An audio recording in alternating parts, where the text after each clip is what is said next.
আমরা এই মুহূর্তে যাদের সঙ্গে রয়েছি নতুন করে পরিচয় করে দেওয়ার তাদের কোনো প্রয়োজন নেই। তবু আরো একবার বলি, আমাদের সঙ্গে রয়েছেন পরিচালক অদিতি রায় এবং অভিনেতা গৌরব চক্রবর্তী। আমরা যেই জন্য এখানে এসেছি, আগামী 15ই অগস্ট হইচই থেকে মুক্তি পেতে চলেছে শরৎচন্দ্র চট্টোপাধ্যায়ের পরিণীতা উপন্যাস অবলম্বনে নতুন ওয়েব সিরিজ পরিণীতা, যার পরিচালনার দায়িত্বে রয়েছেন অফকোর্স অদিতিদি এবং প্রধান ভূমিকায় দেখা যাবে গৌরব দাকে। সেই নিয়ে আলোচনা তো হবেই, শুটিং এর পেছনের গল্প আমরা জানবো এবং এই বিষয় নিয়ে কথাবার্তা বলার জন্যই আজ আমরা উপস্থিত হয়েছি এই দুজনের কাছে। আসুন শুনে নি তাদের থেকে। অদিতি, প্রথমে আমি তোমার কাছে যাব। পিরিয়ড ড্রামা পরিণীতা, আমরা যারা শরৎচন্দ্র চট্টোপাধ্যায়ের উপন্যাস পড়েছি, এই বিষয় নিয়ে ছবি দেখেছি, কেন পরিণীতা? কারণ আমরা তোমার কাজ যতটুকু দেখেছি সোশ্যাল ড্রামা, যার মধ্যে সামাজিক বিভিন্ন নারী বাগদি যেমন রয়েছে সব মিশিয়ে থাকে, কেন পিরিয়ড ড্রামার শিফট? আচ্ছা, প্রথমে একটা কথা বলি, এটা উপন্যাস নয়, এটা বড় গল্প, তো কাহিনী বললেই বেটার হয়। সেখান থেকে পরিণীতা। এবার কেন পরিণীতা? দেখো, একজন মেকার তো তার সারা জীবনে নানা ধরনের কাজ করেন। আমি খুব বেশি কাজ করিনি, কিন্তু আমি যে ধরনের কাজ করেছি তাতে প্রত্যেকটা কাজের ভেতরেই একটা সম্পর্কের গল্প বলার চেষ্টা করেছি। এবং প্রেমের থেকে বড় সম্পর্ক তো কিছু হয় না।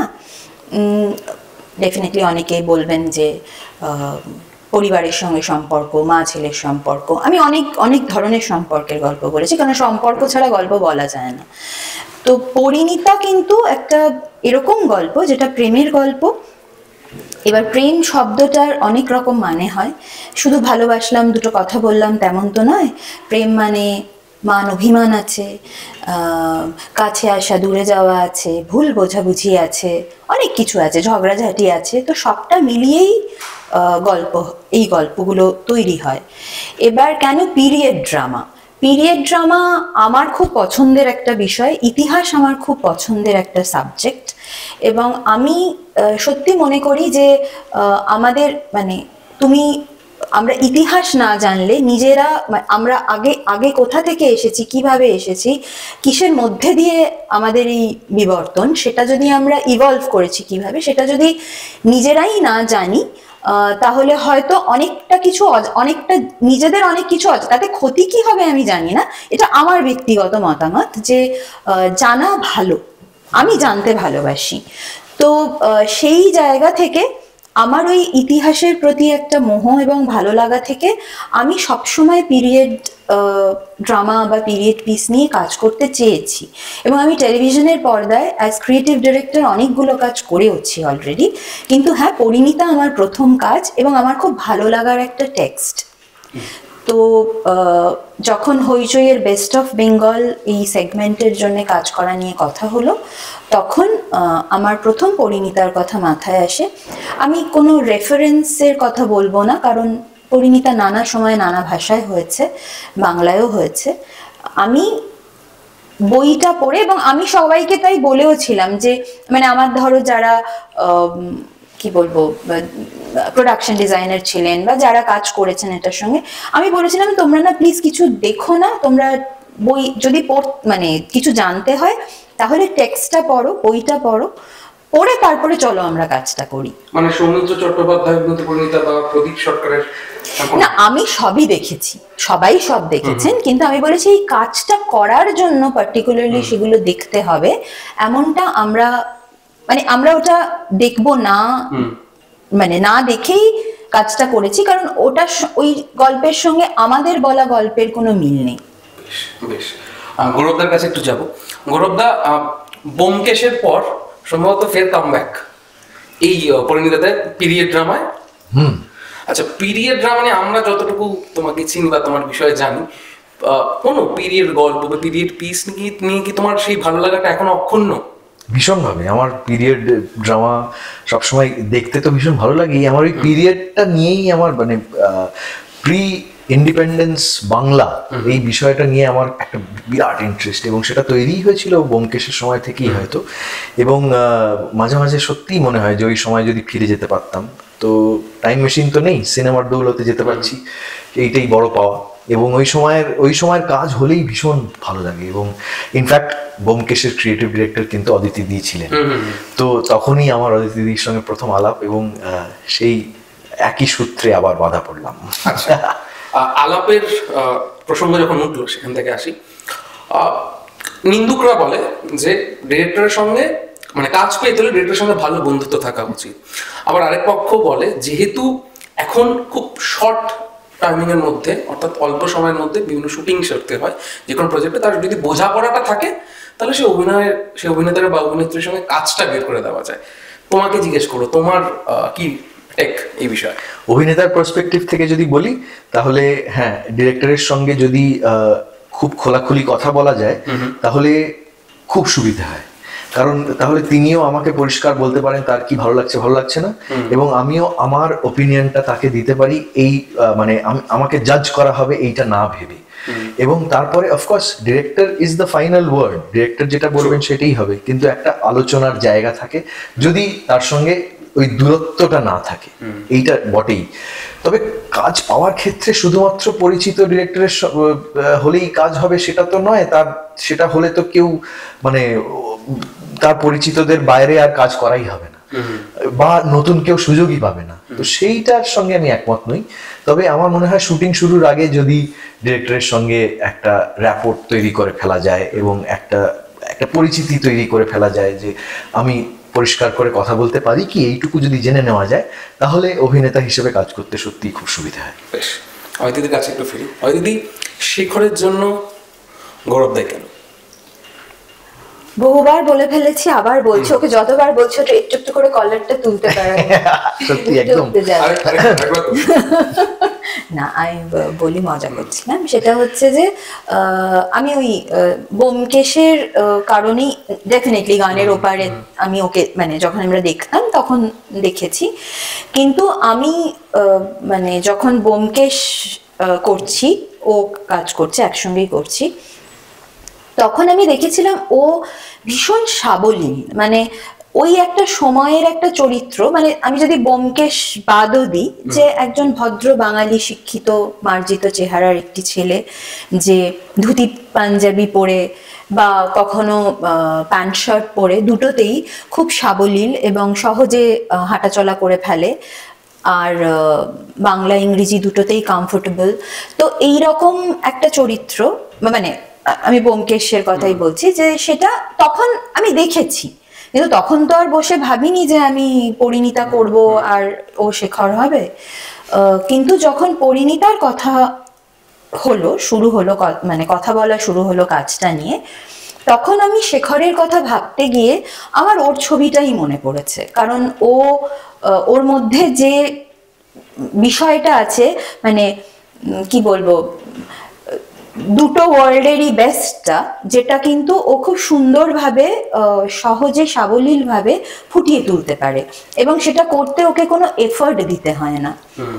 মানে ও যখন কোনো বাংলা কিছু পড়ে, রিডিং পড়ে বা স্ক্রিপ্ট যখন পড়ছে, তখন বাংলা শব্দটা যেমন করে বলার কথা ও তেমন করেই বলে, ইংরেজি শব্দটা যেমন করে বলার কথা তেমন বলে। কারণ শেখর একটা অত্যন্ত শিক্ষিত ছেলে, যে আইন নিয়ে পড়াশুনো করেছে, যে যার বিদেশি শিক্ষায় শিক্ষিত, আবার একটা বাঙালি পরিবারে জন্মেছে, কলকাতায় থাকে। হ্যাঁ, সেটা তো উচ্চ, হ্যাঁ, মানে যদি ওদের বাবার একটা যে ধরনের ব্যবসা ছিল সেটা খুব দারুণ নজরে দেখা হতো না হয়তো, কিন্তু হ্যাঁ, ওরা মানে পয়সাওয়ালা ঘরের ছেলে। তো সেই জায়গা থেকে শেখর যেমন, সেটা ভাবতে গিয়ে আমি ওর থেকে বেটার আর কারোর কথা আমার মাথায় আসেনি। আমার মনে হয়েছিল যে এখানে যদি কেউ এই চরিত্রটা সব থেকে ভালো ফুটিয়ে তুলতে পারে সেটা গৌরব। বেশ বেশ, তাহলে শেখরের কাছে যাবো এখন একটু।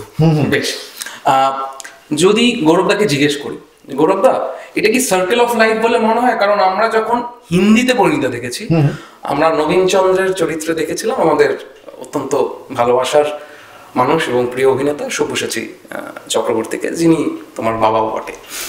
তো এখানে তুমি শেখর, কোথাও আমরা যতটুকু জানি এবং কেউ আমরা দেখেওছি যে অপ্সরা থিয়েটার মামলার সময় কিন্তু তুমি এবং বেনুদা একসঙ্গে ফেলুদা তোপসে অভিনয় করেছো, সেখান থেকে হয়তো এই ছবিতে উনি নেই, মানে কিন্তু কোথাও কি সার্কেল অফ লাইফ কি যে বাবা একসময় যে ছবিতে অভিনয় করেছেন তারই ছেলের চরিত্রে এই ছবিতে কখন কিভাবে ভেবে দেখেছো?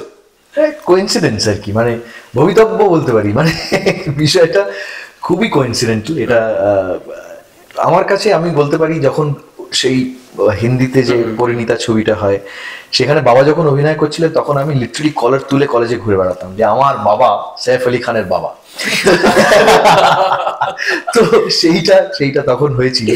তবে হ্যাঁ, মানে ঘুরে ফিরে আমি সেই শেখরের চরিত্রে অভিনয় করব কখনো ভাবিনি সেই অর্থে, এবং যখন সেই সুযোগটা আসে আমি বাবাকে গিয়ে বলেছিলাম, কিন্তু বাবা বিং বাবা, বাহ গুড ফর ইউ, ব্যাস এইটুকুই, আর বেশি কিছু বলেননি। তবে আমার কাছে হ্যাঁ খুবই ভালো লাগার একটা ব্যাপার।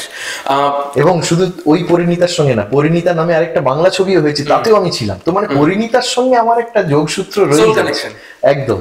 বেশ বেশ গৌরবদা, এই সূত্রে আরেকটা জিজ্ঞেস করবো, সেটা হচ্ছে যে পরিণীতা তো সম্পর্কের গল্প, অদিতি দিও এইমাত্র একটু আগে বলুন, আমরা যারা পড়েছি সে কাহিনী, সম্পর্কের টানাপোড়েন রয়েছে, দ্বন্দ্ব রয়েছে। আমি বলি বিং আ ফ্যামিলি ম্যান, হ্যাঁ, তুমি শেখরকে কি পরামর্শ দেবে, বা এই অভিনয় করে এই চরিত্রে বা এই কাহিনী পড়ে শেখরের থেকে কি তুমি পরামর্শ নেবে? শেখরকে পরামর্শ প্রথমেই দেবো যে মানে একটু কথা বলে জিনিসটা পরিষ্কার করে বোঝো, তারপরে একটা ডিসিশন নাও। মানে অর্ধেক জিনিসটা জেনে একটা কিছু ভেবে ফেলো না, তার থেকে বিরাট মানে মিসআন্ডারস্ট্যান্ডিং না হওয়ার জন্য সবচেয়ে বেশি প্রয়োজন হচ্ছে কমিউনিকেশন। সেটা আমি সবসময় বলি, একটা ভালো সম্পর্ক, স্বামী স্ত্রীর সম্পর্ক টিকিয়ে রাখতে গেলে কমিউনিকেশন ইজ নাম্বার ওয়ান। মানে সেটা মানে ভালো কথা হোক খারাপ কথা হোক মানে বসে বলে নিতে হবে, কারণ যেই একে অপরকে পরিষ্কার করে বুঝতে পারবে সেই মিসকমিউনিকেশন বা মিসআন্ডারস্ট্যান্ডিং এর চান্স কমে যায়। সেইটা আমি শেখরকে ডেফিনেটলি বলবো। এবং শেখরের থেকে কি শিখবো? শেখরের থেকে শিখবো যেটা তুমি প্রয়োগ করতে চাও তোমার জীবনে। জানি না শেখরের থেকে কি কিছু শেখার নেই শেখরের থেকে, এইটা আমার খুব অন্যায় কথা, মানে কিছুই শেখার নেই বলবো না, তবে তার পড়াশোনাটা শেখার মতো। তার যে পরিমাণ পড়াশোনা রয়েছে সেই পড়াশোনা আমার নেই পার্সোনালি, সেইটা ডেফিনেটলি শেখার মতো। বেশ বেশ আমি দিদি যখন সম্পর্কের কথা উঠলো, এই সময়ের কথা উঠলো, খুব জানতে ইচ্ছা করছে যে এই সময় দাঁড়িয়ে, যে একটু আগে গৌরবদা বললো যে যখন বা যে সময় এই গল্প লেখা হয়েছে বা যে প্রেক্ষাপটে, কাহিনীর যে প্রেক্ষাপট, কমিউনিকেশন মানে একমাত্র সম্ভবত মানে চিঠি চাপাটি ছাড়া, ভার্বাল কথাবার্তা ছাড়া। এখন যেখানে আমাদের কমিউনিকেশনের এত সুযোগ সুবিধা রয়েছে, গল্পকার হিসাবে আমি বলবো না যে তুমি তো গল্পটা আমাদের শোনাচ্ছ এবং বলছো, কি মনে হয় কতটা রেলেভেন্ট এই সময় থেকে, কতটা যুগোপযোগী, যে এই গল্পটা কতটা যুব সমাজের কাছেও শিক্ষণীয় হবে বা কতটা সময় উপযোগী? দেখো, এই গল্পটা এই মানে পরিণীতার যে বিষয়টা সেটা খুবই রেলেভেন্ট, কারণ প্রেমে এই যে কমিউনিকেশন খুব ইম্পর্ট্যান্ট। একটা তো সময় ছিল যে চিঠির কথা বলছো, তারপরে হয়তো তোমরা জানো কিনা জানি না, মানে এই ল্যান্ডলাইন ফোনে কাউকে এই অপেক্ষা করা কখন ফোন আসবে, এবং সেটা আবার বাড়ির বড়রা বসে থাকলে কথা বলা যেত না। তারপরে সেখান থেকে হাতে চলে আসার পরে আমরা মানে আমি এখন ভেবে খুব অবাক লাগে যে আমি কি করে কারোর সঙ্গে একটা বাড়ি থেকে বেরোতাম বলে যে অমুক সময় অমুক জায়গায় দেখা করব। এখন যেটা হয় যে মাঝখানে 5টা ফোন হয়ে যায়, পৌঁছেছিস, আচ্ছা এইখানে, আচ্ছা আমি এখানে এলাম, এরকম চলতে থাকে। তো কমিউনিকেশনের ধরনটা পাল্টে গেছে, কিন্তু তা সত্ত্বেও বলবো যে ভুল বোঝাবুঝি কি এখন আর হয় না? প্রেম এমন একটা বিষয়, তার নেচারটা হয়তো পাল্টে গেছে, কিন্তু এখনো মান অভিমান ছাড়া প্রেম হয় না। সেটা যে যুগেই হয়ে থাক না কেন, যে সময়ের প্রেক্ষিতেই বলে থাকি না কেন, সব সময়ের জন্য এটা একটা ধ্রুব সত্য যে ভুল বোঝা মানে যতই তুমি কথা বলো, দেখবে একটা সম্পর্ক তো অনেক, যখন কেউ প্রেমে পড়ে তখন কি খুব ক্যালকুলেট করে পড়ে তা তো নয়। শেখর ললিতাও কিন্তু তাই, ওদের একটা বয়সের ফারাক ছিল। যাতায়াত করতে করতে শেখর কিন্তু কোনোদিন প্রথম থেকে ভেবে বসে থাকেনি যে ও আমি তো ললিতাকেই বিয়ে করব। আর ললিতাও শেখরের থ্রুতেই ওর পৃথিবীটা জানা, মানে শেখরের চোখ দিয়েই দেখা। শেখরদা শেখরদা আসে, শেখরদার ঘর গুছিয়ে দেয়, একটা বাচ্চা মেয়ে এসে সব করে। ও কি ভেবেছিল যে একদিন হঠাৎ করে শেখরদা ওর গলায় মালাটা পরিয়ে দেবে এবং তারপরে জীবনটা বদলে যাবে? সেটা ও ভাবেনি, কেউই ক্যালকুলেট করে আসেনি। এখনো আমাদের জীবনটা প্রেমের ক্ষেত্রে এত ক্যালকুলেশন, তখন মাথায় অত অঙ্ক কাজ করে না, তখন আমরা ওই ঝাঁপটা দিয়ে দিই, তারপরে প্রচুর কেস খাই, অনেকেই ভুল বোঝাবুঝিও হয়। এটা তো তাই আমার মতে এটা খুব রেলেভেন্ট। আর একটা জিনিস আমি বলবো যে এই সমাজ ব্যবস্থা, মানে ধরো তখন ব্রাহ্ম হয়ে যাওয়া, হিন্দু এবং ব্রাহ্ম পরিবার, মানে অনেক এমন সিচুয়েশন তৈরি হয়ে যাচ্ছিল, মানুষ এমন ভাবে কোণঠাসা হচ্ছিলেন যে কারণে রবি ঠাকুরের পরিবারেও প্রচুর ঠাকুর বাড়িতে ভালো বাড়ির মেয়েদের বিয়ে হতো না। হ্যাঁ, তো সেই সময় দাঁড়িয়ে এই যে ব্রাহ্ম হয়ে যাওয়াটাকে এমন একটা ঘৃণার চোখে দেখানো হতো, যেটা ধরো শরৎবাবুর অনেক লেখায় ব্রাহ্ম চরিত্র মেয়েরা উঠে এসেছে, যেখান থেকে অনেক ধরনের গল্প বলাও হয়েছে। শেখর হয়তো অনেক কিছু না জেনে না বুঝে কথা না বলেই একটা ডিসিশনে পৌঁছে গিয়েছিল বলে এতটা ভুল বোঝাবুঝির দিকে গিয়েছিল।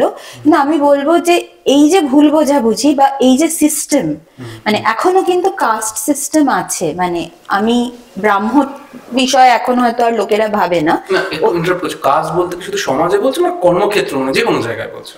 না, আমি সমাজের ধরো বিয়ের ক্ষেত্রেও বলছি তোমাকে। আমি বলছি, আমি কিছুদিন আগে একটা কাজ করেছি, বোধন সিজন 2, সেখানে আমরা যে গল্পটা বলেছিলাম যে একটা মানে ঝাড়খণ্ড পুরুলিয়া অঞ্চলের একটা জায়গা যেখানে এখনো ডাইনি প্রথা প্রচলিত আছে। যে আমি এগুলো সত্যি কথা বলছি, কলকাতা থেকে 200-250 কিলোমিটার দূরে, মানে এগুলো আমি তোমাকে তথ্য প্রমাণ দিয়ে বলতে পারি, ডাইনি প্রথা আছে। এখনো বলা হয় যে ও আচ্ছা, এ তো কর্মকারের ছেলে, এর সঙ্গে তো আমাদের মেয়েদের বিয়ে হবে না, বুঝতে পেরেছো, তুই ওর সঙ্গে কথা বলবি না। আমরা শহরে বসে খুব মনে হয় যে আমরা ভীষণ প্রোগ্রেসিভ, এগুলো তো আসলে কোনো ব্যাপারই না, আমাদের টাচ করে না। কিন্তু এখনো এই সমাজ ব্যবস্থাতেও এগুলো ভেরি মাচ এক্সিস্ট করে, নদীর মতন তলা থেকে বয়ে চলেছে, একদমই একেবারেই আছে। এবং তখনও ছিল, যে কারণে কিন্তু শেখর ভয়টা পেয়েছিল যে ললিতার হাত ধরলে তো আমার সবাই মানে আমাকে নিয়ে ছিছি করবে। এখন এরকম জিনিস আছে, এবং এটা ওয়েস্ট বেঙ্গলেই আছে, এরকম নয় যে শুধু আমরা শুনি উত্তরপ্রদেশে হয়েছে, বিহারে হয়েছে, তা নয়। আচ্ছা অদিতি, এতবার যখন পরিণীতা নিয়েই কথা হচ্ছে, পরিণীতার বিভিন্ন বিষয় নিয়ে আমরা কথা বলছি, সেটি হচ্ছে যে আমরা দেখেছি যে প্রদীপ সরকার যখন এই ছবিটি বানাচ্ছিলেন, তার সিনেমাটিক কারণে বিভিন্ন চরিত্র অ্যাড করেছিলেন এবং গল্পের একটু ধারাটা আমি বলবো না পুরোপুরি বদলেছেন, বা কাঠামোটাকে এক রেখে অনেক সাবটেরিটরি গুলো আলাদা করেছিলেন। তোমার এই পরিণীতার ক্ষেত্রে কি সেরকম কোনো বদল এনেছো বা পরিবর্তন হয়েছে, নাকি একেবারে যেরকম আমরা কাহিনী পড়েছি সেই কাহিনীটাকেই তুমি ফুটিয়ে তুলেছো? দেখো, পড়া একটা জিনিস, সেটা থেকে স্ক্রিপ্ট করে সেটা ছবি করা বা সিরিজ যেটাই করেছি আমরা, সেটা বানানো, পর্দায় নিয়ে আসা, সেটা তো একটা অন্য প্রসেস, কখনোই সেটা গল্পের মতো হয় না। তবে হ্যাঁ, আমরা একটা নিটল গল্প বলতে চেয়েছি, সেটার প্রয়োজনে যেটুকু যা বদল করতে হয়েছে তাই করেছি, টেক্সট থেকে খুব বেশি সরে যায়নি, এটা বলতে পারবো। বেশ বেশ। আর একটু গৌরবদার কাছে ফিরি। গৌরবদা, এই যে পরিণীতার এই মাত্র দিকে আমরা জিজ্ঞেস করলাম যে প্রেমের যে দ্বন্দ্ব বা টানা পড়েন, সেই বিষয় মানে তুমি যখন এই চরিত্রটাকে পড়ছো, উপলব্ধি করছো বা পুরো কাহিনীটা পড়ছো, এই সময় দাঁড়িয়ে, মানে আমি যেহেতু এই প্রজন্মের তুমি অভিনেতা, এই মানুষ, এই সময় দাঁড়িয়ে কখন উপলব্ধি হয়েছে যে you still connect with that fact, বা ওই চরিত্রটার সঙ্গে তুমি আত্মোপলব্ধি করতে পারছো যে হ্যাঁ এখনো আমার দ্বারা এগুলো হতে পারে, বা এগুলো আমি ফেস করেছি, বা করলে আমি কিভাবে এগোবো?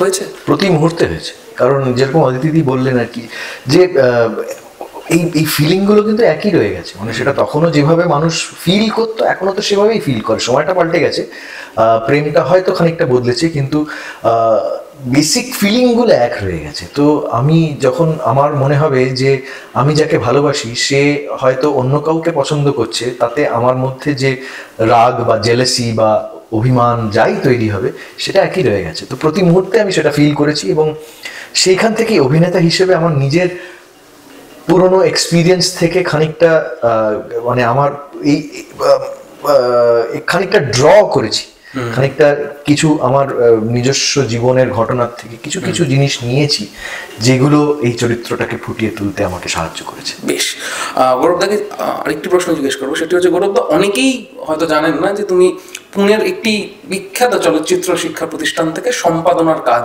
শিখেছো। সেই সম্পাদক সত্তা কি এইখানে, যেহেতু পিরিয়ড ড্রামা তোমার খুব প্রিয়, কোথাও কি হেল্প আউট করেছে, বা কোথাও কি ইন্টারফেয়ার, আমি শব্দটা বলতে চাই না, বা কোথাও কি স্বতঃপ্রণোদিত হয়ে এগিয়ে গেছে যে আমি কি কোথাও আমার সেই সম্পাদক সত্তা কি কোথাও সাহায্য করতে পারে? তো আমার সম্পাদনার শিক্ষা যেটা, সেটা আমাকে প্রতি মুহূর্তে সাহায্য করে অভিনেতা হিসেবে। আমাকে বুঝতে সাহায্য করে কন্টিনিউটির বিষয়টা, আমাকে বুঝতে সাহায্য করে যে কোথা থেকে শটটা শুরু হবে এবং কোথায় শেষ হবে তার একটা আইডিয়া করতে হেল্প করে। এক্স্যাক্ট পজিশনটা তো পরিচালক নিজে ঠিক করবেন, কিন্তু আমার একটা মানে কি করলে পরিচালক এবং সম্পাদকের সুবিধে হবে সেইটাও ভাবতে হেল্প করে, এবং অভিনেতা হিসেবে আমার টেকনিকটা বুঝতে সাহায্য করে। তো প্রতি মুহূর্তে আমাকে আমার সম্পাদনার যে শিক্ষা রয়েছে সেটা আমাকে অভিনেতা হিসেবে প্রতি মুহূর্তে সাহায্য করতে থাকে। বেশ, একদম আমরা সাক্ষাৎকারের শেষ দিকে চলে এসেছি। দুজনকে একসঙ্গে প্রশ্নটা করি, সেটা হচ্ছে যেহেতু আমরা অদিতি আগে বললেন এবং আমরাও দেখেছি যে একাধিকবার পরিণীতা তৈরি হয়েছে বড় পর্দায়, ছোট পর্দাতেও দেখেছি, যে গৌরবের নাম তুমি নিতে পারবে না, তোমার প্রিয় শেখরকে, গৌরবদার কাছে গৌরবদার প্রিয় শেখরকে?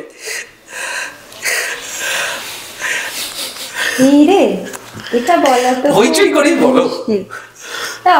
আমার তো এটা একটা মজার এক্সাম্পল দিতে পারি, মানে শেখরের থেকেও, যেটা এই যে ধরো লেখায় যখন যারা লেখক যারা লেখেন, তখন তো লেখার মধ্যে অনেক কিছু লিখে দেওয়া যায়, এক্সপ্রেস করা যায়। ধরো শেখরের ব্যাপারেও একটা কিছু যে মনের মধ্যে তোলপাড় হচ্ছে, হ্যাঁ, এবার ওই মনের মধ্যে তোলপাড় হওয়াটা আমি দেখাবো, আমি একরকম ভাবে দেখাবো, আরেকজন মেকার আরেক রকম ভাবে দেখাবেন। এই যে তুমি একটু আগে জিজ্ঞাসা করছিলে না যে কেন মানে অন্যদের থেকে অন্যরা বানিয়েছে তুমি আবার বানাচ্ছ, সেই জায়গা থেকে।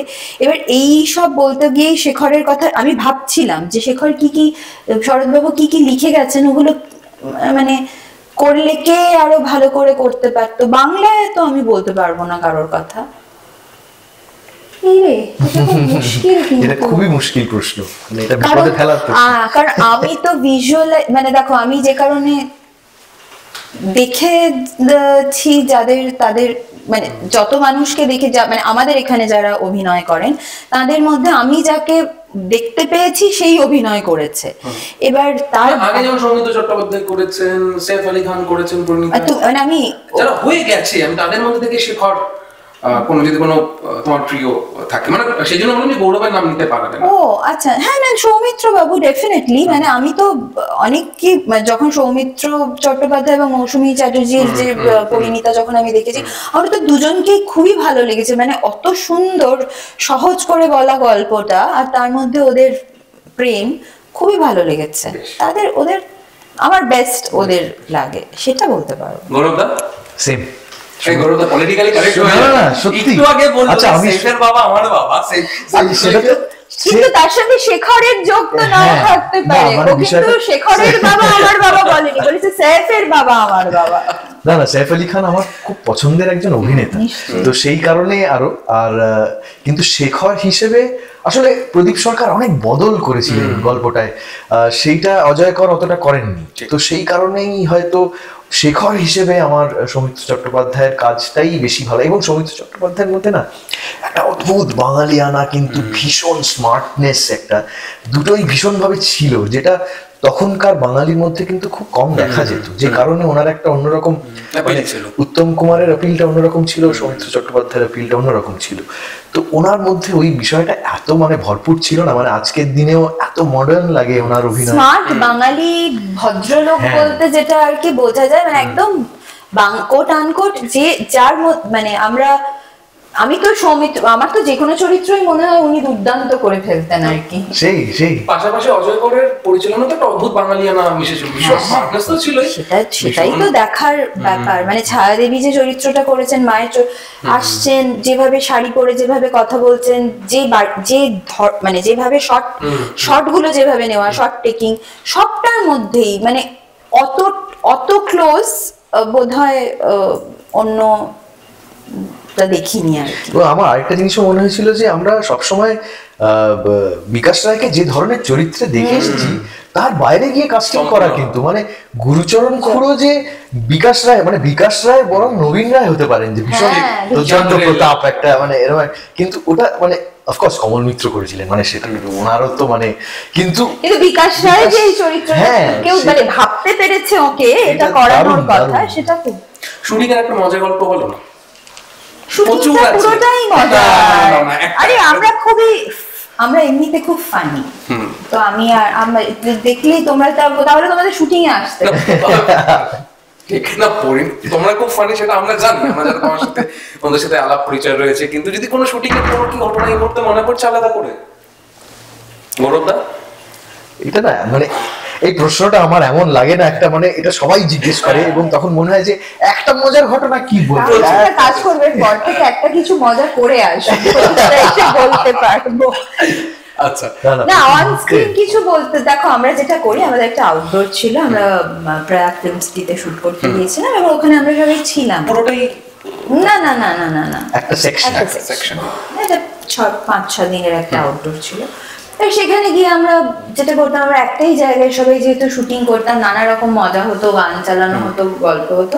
আর আমার টিমে মানে যারা ডিরেক্টোরিয়াল টিমে কাজ করতো তাদের দেখো শুটিং প্রচন্ড কয়েকজন আছে ভূতে ভয় পেত, তো আমরা কমকে খুব ভূতে ভয় দেখাতাম, এইসব বলতে পারি। মানে দরজা খুলে চলে যেতাম, বলতাম এখান থেকে কে একটা হেঁটে গেল। দেখো শুটিং ব্যাপারটা এমন না, আমি কোনোদিন খুব সিরিয়াসলি নিইনি, মানে শুটিং সিরিয়াসলি মানে আমি বলছি কাজটা সিরিয়াসলি নিশ্চয়ই করব, কিন্তু অ্যাটমসফিয়ারটাকে খুব গ্রিম করে ফেলতে হবে, সবসময় ভীষণ একটা সিরিয়াস ভাবে থাকতে হবে, সবাইকে খুব বকাঝকার উপর রাখতে হবে, এটা আমি বিশ্বাস করি না। তাই আমাদের পুরো এক্সপিরিয়েন্সটাই খুব মজার।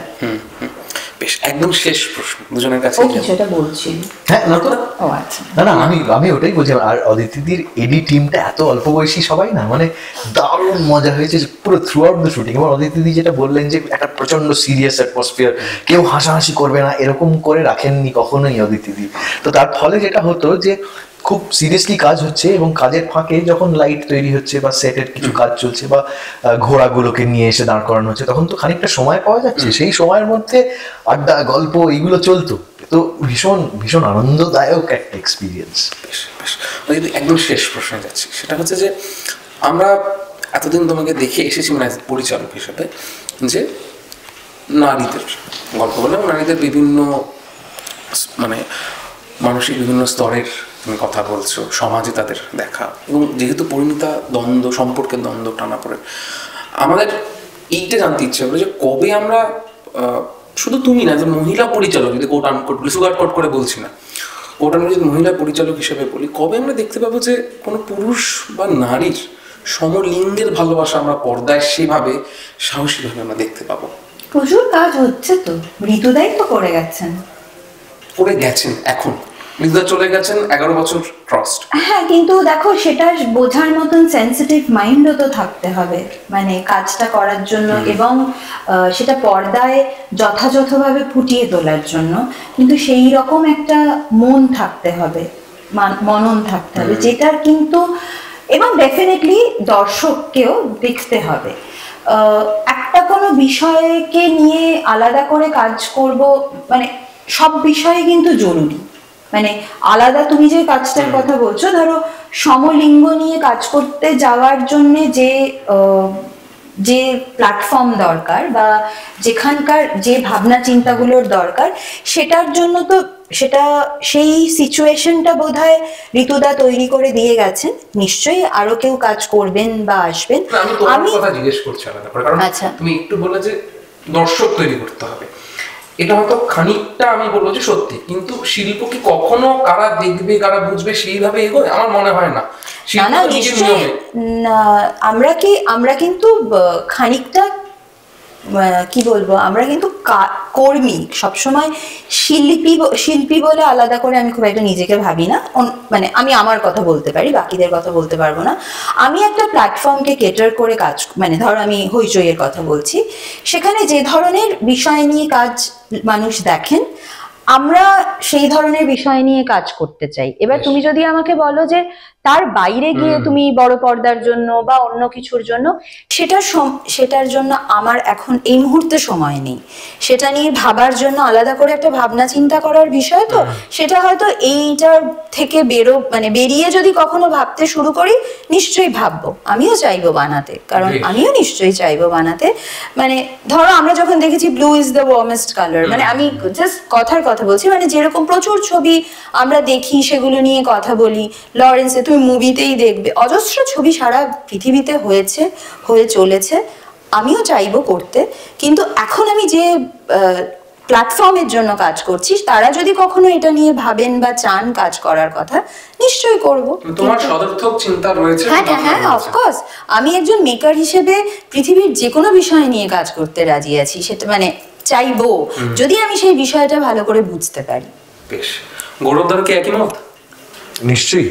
এবং একটা কথা আমি এখানে অ্যাডিশনালি বলবো, সেটা হচ্ছে যে সিনেমা বোধহয় একমাত্র শিল্প যেখানে বাণিজ্যের সঙ্গে একটা বিরাট যোগাযোগ আছে। মানে আমার মনে হয় না যে কেউ যদি পেন্টিং করে, ফর এক্সাম্পল, আমি একটা এক্সাম্পল দিয়ে বলছি, সেই পেন্টিংটা কে বুঝবে না বুঝবে সেটা ভেবে কিন্তু করা হয় না। সেটা যখন অনেকগুলো মানুষের কাছে পৌঁছে যায়, সেটার খুব নাম হয়ে যায়। সেটা মোনালিসা হতে পারে, সেটা যে কোনো অন্য পরিচিত পেন্টিং হতে পারে, কিন্তু সেখানে বাণিজ্যের কথা ভেবে কিন্তু শিল্প করা হয় না। কিন্তু সিনেমাটা এমন একটা মিডিয়াম না, সেখানে বাণিজ্যের কথা না ভাবলে শিল্প হবে না। তো এই দুটোর একটা মেলবন্ধন রেখেই চলতে হবে। এর কোনো মানে এই বিষয়ে কোনো দ্বিমত থাকতে পারে না। হ্যাঁ, মানে আমি একটা কোনো কাজ করে যদি শুধুমাত্র ভাবি যে আমি নিজে বাড়িতে বসে দেখবো আর প্রয়োজন নেই, তাহলে বোধহয় ওই মানে যেটা তুমি শিল্প বলছো বা শিল্পী বলছো, সেই শিল্পীও বেশি দিন বাঁচবেন না, সেই শিল্পও বেশি দিন থাকবেন না। সবাইকে নিয়ে এগোতে হবে, শিল্পটা সবার মধ্যে ছড়িয়ে দিতে হবে, তার জন্য সিচুয়েশন তৈরি করতে হবে, সেটাই বলছে। আচ্ছা, একদম শেষ প্রশ্ন হয়ে গেছে তাহলে? ঠিক আছে, thank you Aditi, thank you Gaurav da, thank you. শুভেচ্ছা রইল পরিণীতার জন্য, শুভেচ্ছা রইল আরো পিরিয়ড পিস তোমাদের এই জুটির থেকে পাওয়ার জন্য। এবং হইচই কবে আসে তোমরা যদি আমাদের দর্শকদের বলে দাও। হইচইয়ের পর্দায় পরিণীতা খুব শিগগিরই আসছে। কবে?